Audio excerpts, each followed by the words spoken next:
All right. Terry Thies was adopted as a newborn in the early 1950s, when such things were often privately arranged and kept highly secret. He is grateful his adoption was successful and grateful to have found both his biological parents. Recently, he has been keenly interested in the fundamental issues attached to adoption, even when it is a good one. Come on up.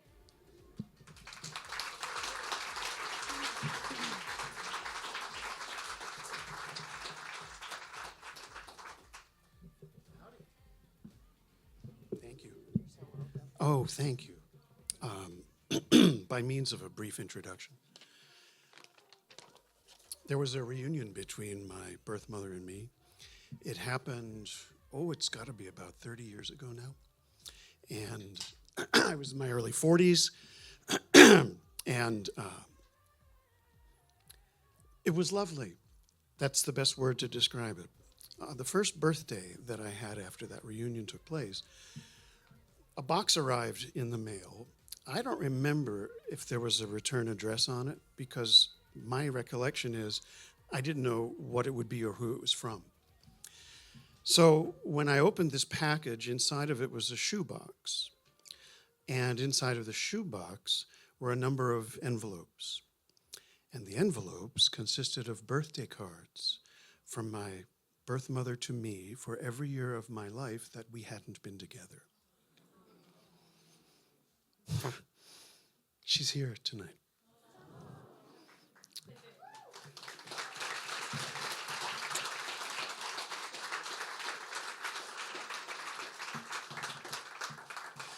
Really, as long as I live, I don't think there will ever be a more beautiful gesture than that one. Thanks, Allie. Okay. We had a prompt for this, and the prompt asked, what do you want people to most understand about adoption and relinquishment? At least that was the prompt that I received. That question makes me uneasy. It sounds needy somehow. Please, people, understand me. I suggest we rephrase this question in a way I think is more useful. Something like, how can I best explain to you what this is like and what I need to learn in order to do that effectively? That puts us in a place of power. We're no longer supplicants begging from a place of need. Now we are persons seeking to understand in order to clarify and maybe to enlighten. But first, it is we who have to do the work. I wonder also about people. We want people to grasp us. But what people? We don't need our neighbors to comprehend this particular situation, nor our co-workers, hairstylists, even our friends, unless they are close friends. Or if it happens to come up, it isn't so much people as it is loved ones.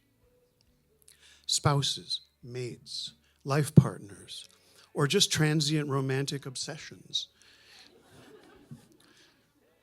Not that I would know anything about that. These people will draw close enough to us to notice that something is askew. It can also be helpful with families, both adoptive and biological. The change I suggest may seem like a picayune distinction, but actually, to me, it is crucial. Before we can consider what I want you to understand, we need to think about what I can do to help you understand.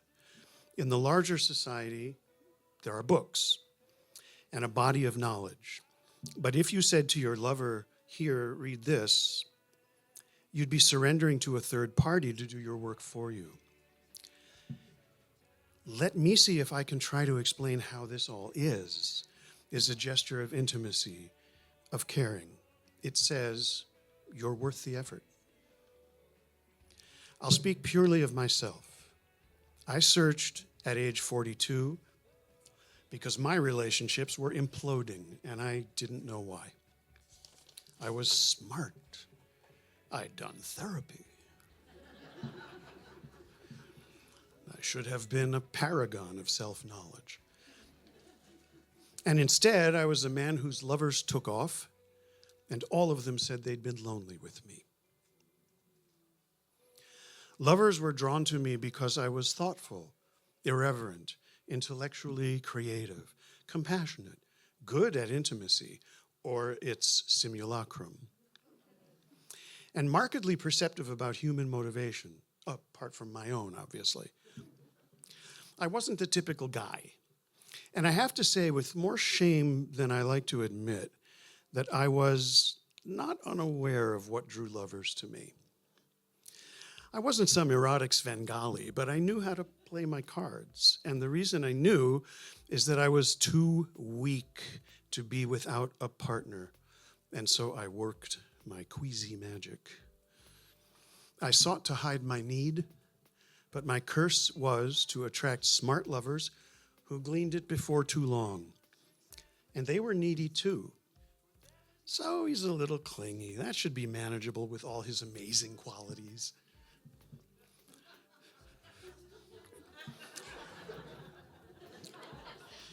There came a point, I'm sure you know, when you've told your jokes and witty anecdotes and you've done all your sex tricks and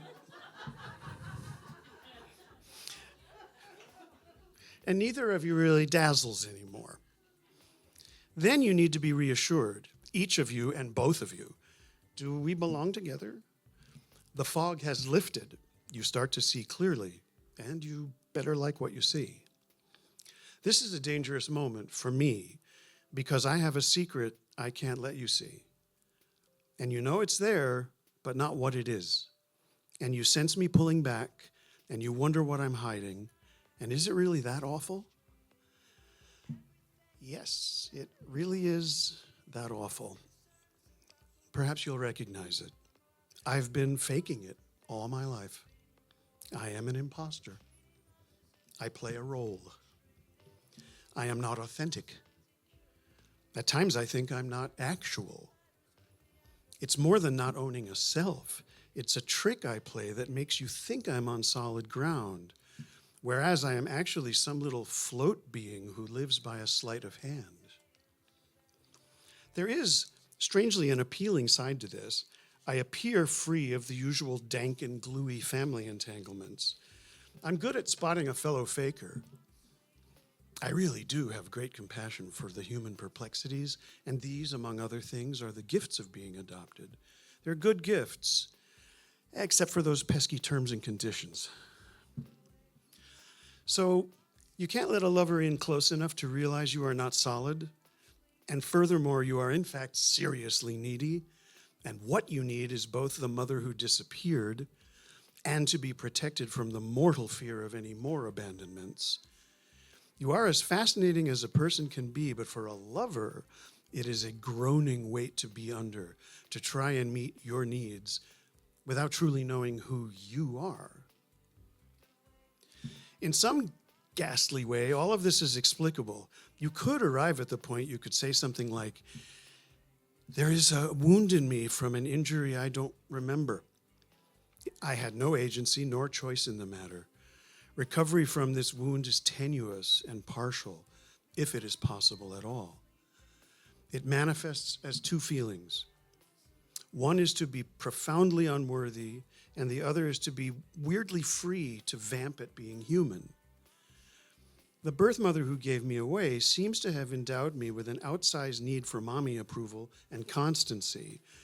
I can only imagine how unattractive that has to be. I also get that you'd feel I needed you to fix me. I doubt you signed on for that. What I hope is that we can dig around together in all this. I am not a lost cause. I may think I'm faking it, but who's the faker thinking that thought? I'd like to be anchored to something I can trust. I want to see how this resonates with you because I know that it does. So come into me, bring a flashlight, poke around, and unearth my furtive, loving little heart. Thank you.